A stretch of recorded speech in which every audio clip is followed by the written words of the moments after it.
Hello and welcome to the Raw podcast brought to you by the Sunderland Echo. We're back for another preview podcast, and today we're going to be looking ahead to Sunderland's championship match against West Brom today. So to preview the game, joining myself, Joe Nicholson, we are joined by reporter Lewis Cox from the Express and Star. Lewis, it's been an eventful week at Sunderland following the sacking of Tony Mowbray. We expect first team coach Mike Dodds to take charge of this weekend. But what's the feeling been like at West Brom going into this fixture? Hi Joe, how are you, mate? Thanks for having me on. Yeah, it's been good. It's been, I suppose the feelings changed with that news. What was it? Monday night, was it 10 p.m? Yeah. Where I suppose it's probably the same at your end, but certainly with most of the country being surprised and shocked really at the Mowbray news. Especially, I mean, he's so fondly known and recalled in these parts, and also by Carlos Corberán. We'll get onto that. Yeah, just surprising. You know, when you're not heavily invested in the goings on at the Stadium of Light and just look at the league table and, you know, top half within touching distance of the playoffs and all of that. I know like the form in 9 or 10 games hasn't been brilliant, but it was just a bit of a surprise, and I think everyone at the Hawthorns was surprised. And Carlos Corberán, rates Tony Mowbray massively. I'm not sure if you've seen his comments yet. Corberán's about Mowbray. They'll either be around tonight or tomorrow, but he's a huge fan. He calls Mowbray, a sort of inspiration in terms of what he's done. At Albion going back all that time, Blackburn, but certainly at Sunderland, what he's done and attacking philosophy kind of comes with, and the young side he's built. So yeah, a lot of shock. And it probably has a bearing on the game, doesn't it? Saturday lunchtime. It's going to be an interesting one. See just how Sunderland react, I would say. Well, you mentioned the league table there. Sunderland still only just 3 points off the West Brom, 5 points better off. They're in the playoffs in fifth. And just looking at West Brom's results this season, I think they only won 2 from their first 8 league games. Before the game against Leicester, they'd won 5 out of their last 6. So what kind of has clicked for them over the last few weeks? Obviously, that defeat against Leicester was a tough one, but they are in a decent run of form. Yeah. It wasn't a poor start. It was just a little bit underwhelming. Obviously, Corberán had a big impact last season, really big. And think back to the game at the Hawthorns between these two teams in April, where Dennis Serkin scored twice, didn't he? And that was late April. It was effectively a shootout for the playoffs, really. Thinking back, and it was just a little bit of an underwhelming start. Albion were leaking goals badly, which is not associated with Corberán's side. In fact, it's the opposite. They kind of usually build to be stable and work and improve from there, get the odd goal, get 1 or 2-0 lead. But it wasn't happening. Those 2 wins you mentioned in the opening games, they were 3-2 and 4-2, I think, at home from memory. So even the wins came with leaking goals, and something had to change. The head coach addressed that, the players did as well, and they tweaked the system. They went from back 4 to a back 5, which have been using for the most part until late, actually, just to make them a bit more solid. And it worked a treat, really, from mid-September onwards. I would say that the clean sheets started, and the clean sheets have been stacking up. They're now, they've got the most in the division, more than Leicester, which is an incredible effort. And it's been built on that. They have a very good squad for the level still, West Bromwich Albion, despite things upstairs, ownership takeover, situations rumbling on, the controlling shareholder who's Chinese is trying to sell the club, but they still have a great squad despite not having money to spend. And earlier in the sort of season, over the last couple of months, attackers have been out. They've been badly missing. Some don't have that much depth really beyond the 14, 15, 16. So when a few do go out, they might struggle. But the attackers have sort of started coming back different times and have found their feet in front of goal. Started winning games, some really impressive wins in that run you mentioned there, Joe, and still keeping the clean sheets for the most part. Obviously, they've had tough tests of late. They had before this weekend, they've had back-to-back Hawthorns weekends against Ipswich and Leicester. The division's top 2, and it started brilliantly against Ipswich. They made Ipswich. Ipswich's form was unbelievable going into that. Sorry. Ipswich's form was unbelievable going into that, and they made Kieran McKenna's side look totally ordinary. 2-0 win at the Hawthorns. It was quite superb.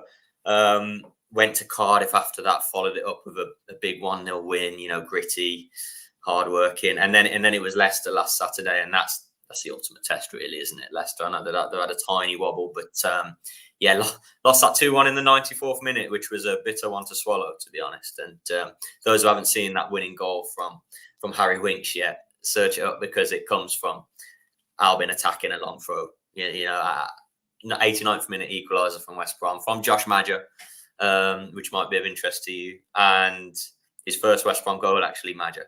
So he buries that equaliser, the stadium's up, get another long throw, kind of get ready to attack that, and Leicester break, and 5 seconds later, Dewsbury Hall squares to Winks for that goal. So the response and the improvement was built on the setting a solid foundation again, getting back to basics. There are a couple of stalemates there, clean sheets, building from that, the attackers finding their feet, and there's belief around the place here now that this squad should not become too hit by injuries. There's been a couple of late going into this one, that it can be right there. Certainly, top 2 might be a stretch, it might be a big ask, I would suggest, but certainly in the top 6, I think that they've got every chance. They're in a tough run at the minute, and this is another game of those, and they're still right in it, right there. When you mentioned Josh Madger there, so we'll come on to him. Joined West Brom on a free transfer in the summer, but picked up an injury earlier in the season, or was it around pre-season? But that's right, yeah. So how has he fared in kind of the few appearances that he's made for West Brom? Well, interestingly, and I've written something on it for the morning, actually, so maybe keep an eye out. But he's still waiting for a first start. So been a number of cameos, and obviously I mentioned that first goal last time out, last weekend. Obviously a minimal pre-season, really, not being attached to a club. Bordeaux tried to keep him. I'm sure other sides were looking, but Albion were able to win that race. They weren't able to do a lot of business in the summer, but he was their sole.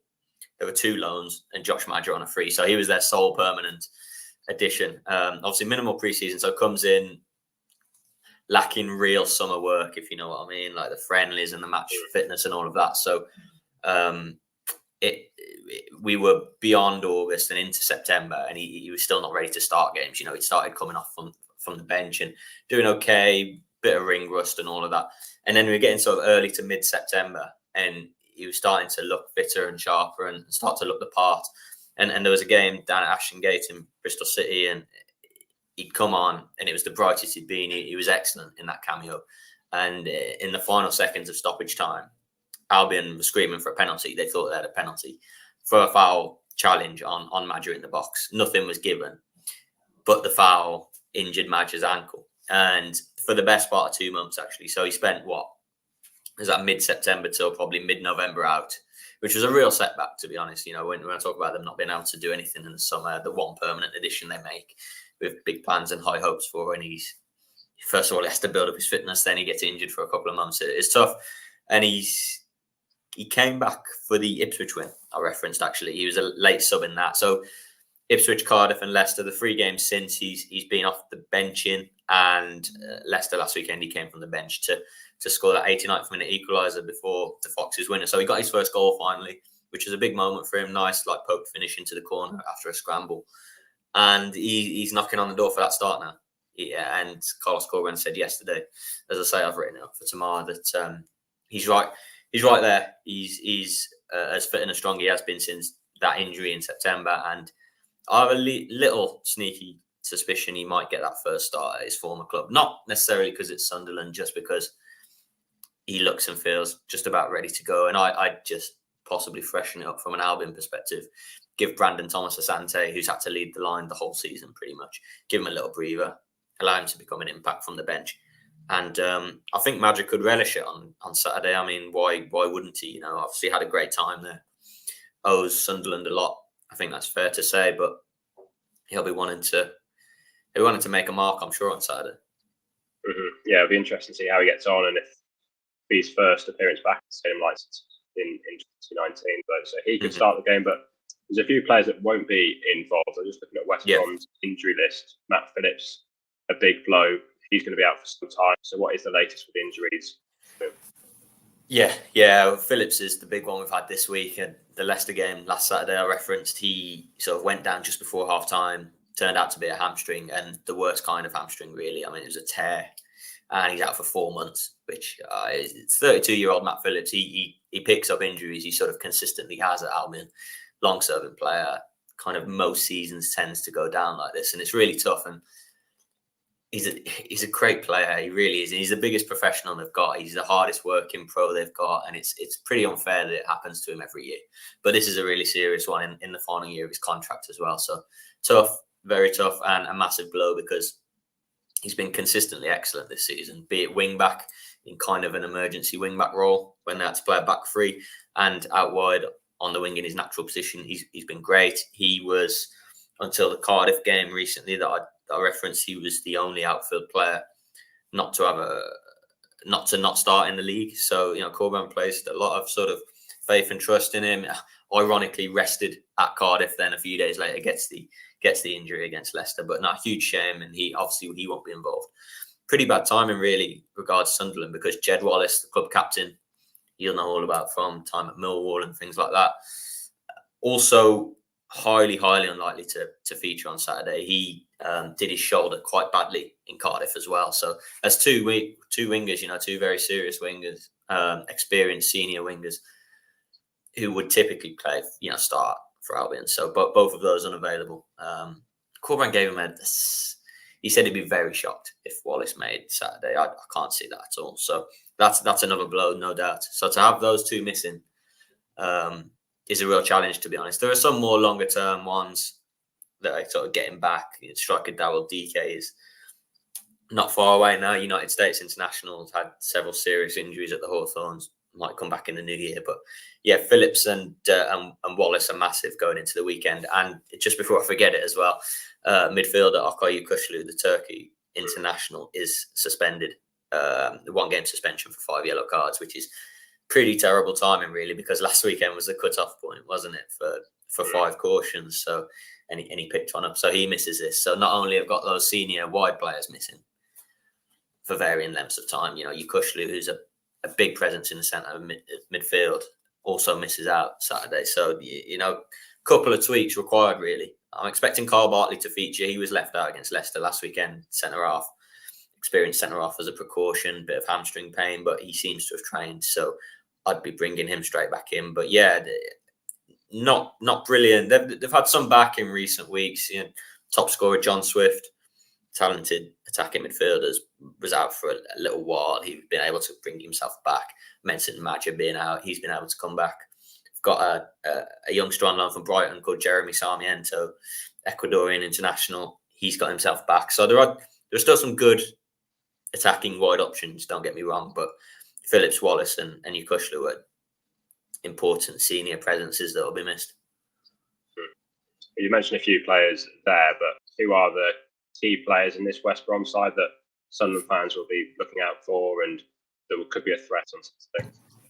Yeah, I mean, before he got injured around October, John Swift, this is like your archetypal number 10, really, attacking mid, can sort of sometimes play in from the left of a front three, but he's top scorer. He was really had a bit of an underwhelming first season at the club last season. He'd admit that himself, but he started like a house on fire this season. Top scorer, one of the highest scorers in the division by the time of his injuries. I think he got 6 goals from attacking mid, which was really impressive. He's looking really dangerous. Been out for a while, but he's 1 start since he's got back, 1 from the bench. So he'll start on Saturday almost certainly, and if he's on it, Albion's attack tends to sort of sing, really. He links it all together. He's very, very creative, and that's the one that Albion will sort of cling on to. The others I mentioned, I've gone through wide options that'll be involved there in terms of, I mentioned Sarmiento. The one I didn't mention is Grady Diangana, who's been at West Brom a little time now. He was influential on loan from West Ham when West Brom last got promoted. He played with them. That was made permanent. He played with them in the Premier League. He's had injuries himself, actually, Diangana. What was it? Probably a month ago, came back from 6 months out. So that's another one. But he's back and he's looking pretty bright, pretty sort of sprightly and creative. So he'll play as well, Diangana. I imagine in a three behind the striker up front, be it Maja or Thomas Asante. Either of those will be in there expected to, be the goal option, really, I suppose. Thomas Asante's got 5 goals. I mentioned Swift with 6.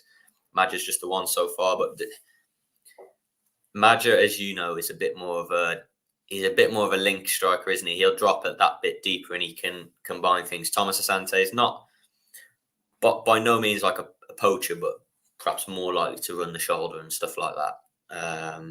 But yeah, Diangana, I imagine, will sort of operate one side.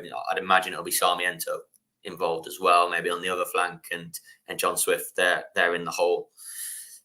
Will be Albion's sort of avenue for any joy going forward. I would say those 3 behind the centre forward, unless Corberan springs a surprise formation wise, which wouldn't be the biggest shock maybe, but yeah, it could be an interesting battle in midfield as well. I'd say with Yukushlu out, his midfield partner of late has mostly been Alex Mowat, who spent last season on loan at Middlesbrough actually. So that's kind of of note to you. And Mowat's been very good for West Brom of late, and this season as a whole, he's been really good on his return to the team, to the club. But not having Yukushlu next to him will be a blow. I'd imagine Nathaniel Chalobah will come in. Chalobah, ex-Chelsea youngster.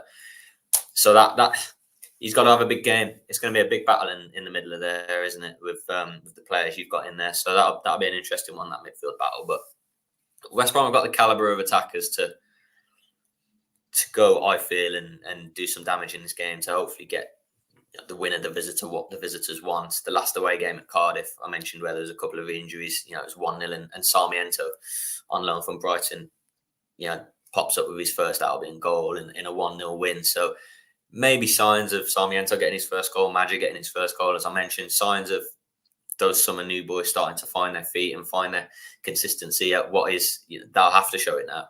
With Matt Phillips missing, he scored a few this season, Phillips. With Phillips missing, with Jed Wallace missing, certainly for this weekend, the others need to start showing that consistency that they'll have to show for the next few weeks and months.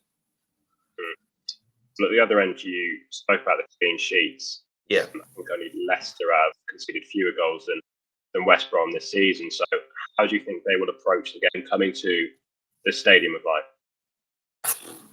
Yeah, it's going to be an interesting one, that, isn't it? Because I don't know the exact ins and outs of Sunderland's season and squad and stuff, but there's striker sort of struggles, isn't there, by all accounts? Yeah. They've struggled when teams have sat deeper in a low block and tried to hit them on the break, especially at the Stadium of Light.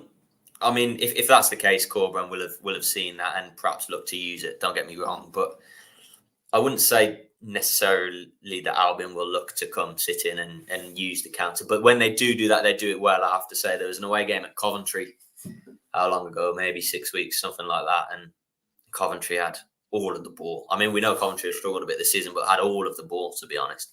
Looked the more threatening, and I think it was a 2-0 away win with some excellent counter stuff. So I could maybe see a little bit similar to that.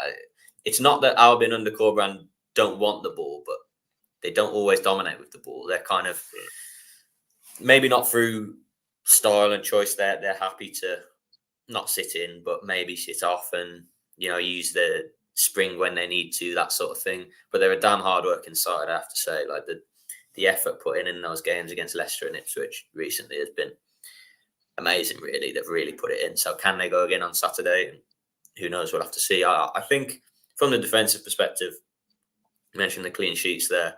I would continue with the back four that has been so good of late. Personally, it was a back five, as I said, for a while, September, October, just to allow them to feel structured again, I think, and find their feet. And it worked, it really did work. But probably a month ago, before the last international break, changed to a 4 and looked really good in this 4-2-3-1, actually. So I wouldn't go away from that, despite the late defeat to Leicester last week. I'd stick with it. Kyle Bartley coming back, if he is, as I say, he missed sort of Leicester through a precaution. He's a big player for them. He's so dominant in the air. Look, if there's nippy, young, pacey strikers with movement, that might cause Bartley some more problems. But he heads everything. He can really be a dominant presence at the back, and he's been vital to the run of clean sheets. As has the goalkeeper behind him, Alex Palmer, who there are no championship goalkeepers with anywhere near the clean sheets Palmer has. He's been quite an incredible couple of months, of which the standards he set last season, I have to say, academy goalkeeper. And the other one next to Bartley in the heart of that back four, Cedric Kipper, Ivorian, signed from Wigan some 3 years ago or so. Like Mowat, allowed to leave last season. He spent last season on loan at Cardiff, but he's been a revelation. He's been one of, if not Albion's best performer this season. He's been really excellent. Sort of him and Matt Phillips really have been the beacon, really, of shone the most over a consistent period. Bartley's come into it as well, swift before his injury, as I mentioned. But Cedric Kipper has been immense, to be honest. He's really caught the eye, and I'd be surprised if there are many better performing centre halves in the division than him, really, when you take into account Albion's goals against, clean sheet record. He might not always grab the headlines, but yeah, superb. He'll take some. He's been a big reason behind the form, the clean sheet record. He'll take some sort of getting past and getting through Kipper, and with Bartley, they've made themselves an excellent little partnership actually in the back four. So yeah, I'd expect Albion to look to be tight, resolute, sort of combative, but they can play. Don't get me wrong, they can play, and yes, some new attacking fresh injury concerns, but there's still players available. I'd be a little worried if another attacker was to sort of drop. It might be stretched then, and tough schedule now, isn't it? Run of games, but I think for what they've got fit and available for Saturday, I think they're looking reasonable shape. But obviously, the question mark's probably at your end, isn't it? Really, with how some, I mean, your form hasn't been great, has it? Looking from the outside, and then under a new manager, under a caretaker manager, is it gonna spark something, or is the uncertainty gonna, see the players go the other way? You never know, do you? I know. Did I read somewhere that the caretaker management didn't do so well before? Is that? Yeah. So the last time that Mike Dodds was when Sunderland were in League One, and they were beaten by Doncaster and Cheltenham, who were near the bottom of the table when those games were around, and it was a bit unfair on them, really. The coaches got thrown in because Sunderland just lost 6-0, and Lee Johnson got confidence was on the floor. So even though confidence is not great coming to this game on the back of 3 games without a win, the team's in a better place than it was then. But yeah, absolutely. It doesn't mean anything, does it? Going back to that, but I am intrigued to see what you like actually, because just looking at your squad and sort of team list from a lot of the games, there's new names and new faces, isn't there, from the summer that I haven't seen play anywhere previously. So interested to see what Sunderland show, really. And there was a couple of interesting games between the sides last season, weren't there? This time last year, December, I remember coming up and Albion won it, didn't they? Turning around second half, and and that win for yourselves at the Hawthorns in April was huge. Really, I do remember thinking that's probably it for Albion in terms of getting into the playoffs. They took it to the final day, but that was probably it. And obviously, yourselves got there. So we'll see. There's Albion are in good place. Don't get me wrong. Last week's, as the form book shows, 5 wins in 7, and probably better than that if you go further back. Despite defeat to Leicester, and as I say, last kick of the ball last weekend, they're in a good place. They're a really good place. A couple of injuries, yes, but they go to the stadium a lot in a good place, and they'll fancy themselves, I'm sure, Saturday lunchtime. I don't quite fancy the alarm and the early trip up, but it's an early one, isn't it? Unfortunately for us, earlier than you. Yeah, Sunderland usually get picked on TV. They've already been picked a few. Albion do. West Brom.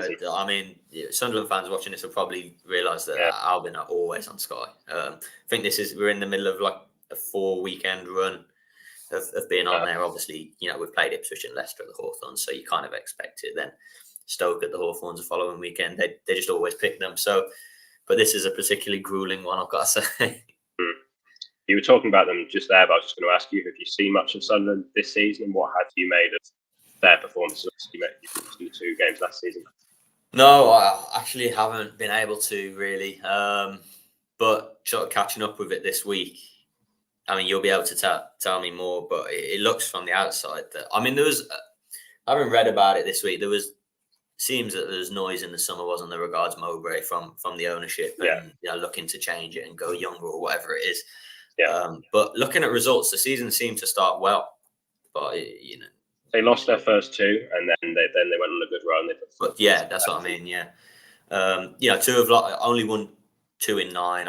I know, like, form can be skewed, really, can't it? Like you said at the top that Albion only won 2 of their first 8, and it's funny because I don't remember the start being that bad. It's funny how form can kind of be perceived when you look at a set of results or whatever. But obviously, I guess Sunderland need better than 2 wins in 9, I suppose, and it's only 1 clean sheet in those 9, isn't it? I think.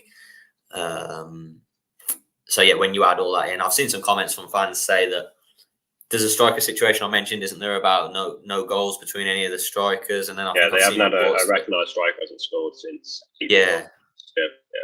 Yeah, wow. This year, wow. Well, April this year. They only needed Sirkin at the Hawthorns, didn't they? But he's injured, isn't he? So that's Sirkin's injured. Yeah, big blow for that's good news for Albion fans, to be honest. But yeah, I've seen reports saying Mowbray wanted a striker or something like that. So yeah, clearly, 2 wins in 9 isn't ideal, and they needed better. But then you look at the table, and when I saw 9th in the table, 3 points off the playoffs, I thought it must have been right there. That run of form we mentioned just now before this little dip, it must have been right up there amongst it.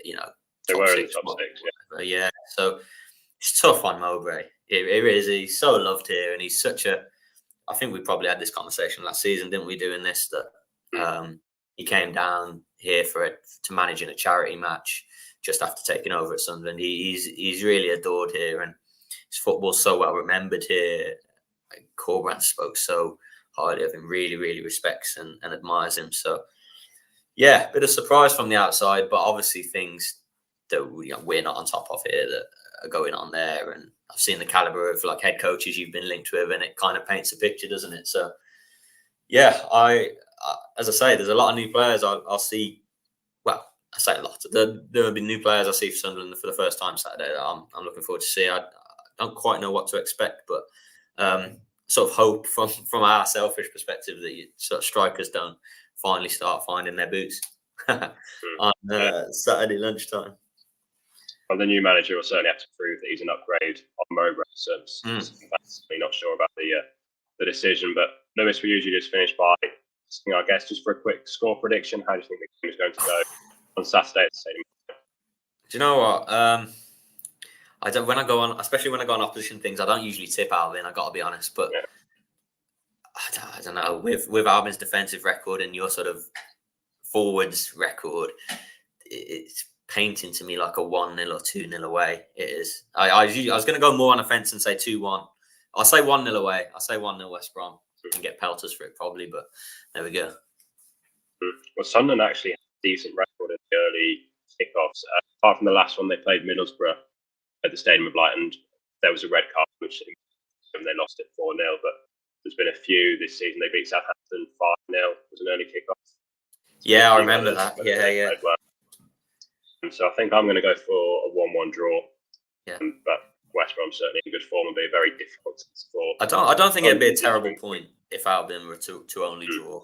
Going away, factor in the early start and all that. Obviously, Albion will travel on Friday and stay overnight, but it wouldn't be a terrible point.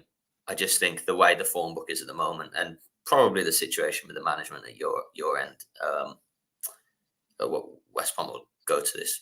It's with respect to Sunderland and total respect. It's not like going to Leicester, is it, or going to Leeds, or So I think I quietly fancy it. Well, Lewis, thanks a lot for joining us on the latest episode of the Raw podcast. And if you like what we do here at the Raw podcast, you can consider subscribing on our YouTube channel or wherever you listen to your podcasts for all the latest SAFC news. You can head over to the SAFC section of the Sunderland Echo website. Sunderland, of course, still searching for a new head coach. And we'll also have updates from the Stadium of Light. Sunderland take on West Brom on Saturday, as well as post-match and analysis. So once again, thanks a lot for listening to the Raw podcast.